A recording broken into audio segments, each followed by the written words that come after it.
ಚೆನ್ನಾಗಿ ಶೋಭೆಗೊಳಿಸಿದ್ದನು. ಲಗ್ನದ ಸಮಯವು ಸಮೀಪಿಸಿತು.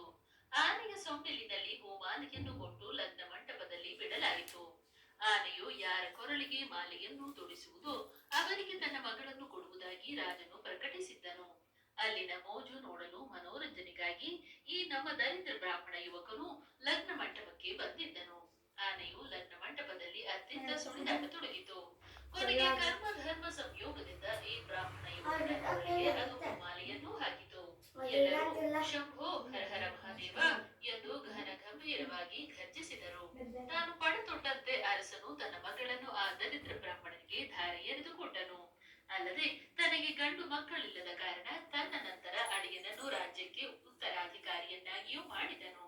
ಮುಂದೊಂದು ದಿನ ಆ ಪತಿ ಪತ್ನಿಯರು ಸಂತೋಷದಿಂದ ಏಕಾಂತದಲ್ಲಿ ಕುಳಿತು ಸರಸ ಸಲ್ಲಾಪಗಳಲ್ಲಿ ತೊಡಗಿರುವಾಗ ಪತ್ನಿಯು ಪತಿಯನ್ನು ಕುರಿತು, ಮಹನೀಯರೇ, ಅದಾವ ಮಹತ್ಪುಣ್ಯದ ಫಲವಾಗಿ ಹುಟ್ಟು ಬಡವರಾದ ನಿಮಗೆ ಆ ಗರ್ಭ ಸಿರಿವಂತಳಾದ ನಾನು ದೊರೆತೆನು, ಹೇಳುವುದಾಗಬೇಕು ಎಂದು ಕೇಳಿದಳು.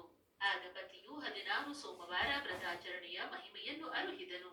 ಮುಂದೆ ಆ ದಂಪತಿಗಳು ಈ ಸುಖಪ್ರದ ಕಲ್ಯಾಣದ ಇಚ್ಛಿತ ಫಲಪ್ರದವಾದ ವ್ರತವನ್ನು ಆಚರಿಸುತ್ತಾ ಸಕಲ ಸುಖೋಪಭೋಗಗಳನ್ನು ಪಡೆದರು. ಅನಂತರ ಕೇವಲ ಮುಮುಕ್ಷುಗಳಾಗಿ ಈ ವ್ರತವನ್ನಾಚರಿಸಿ ಶಿವ ಸಾಯುಜ್ಯವನ್ನು ಹೊಂದಿದರು. ಮಹಾರೋಗ ನಿವಾರಣೆ, ಶಿವ ಸಾಕ್ಷಾತ್ಕಾರ.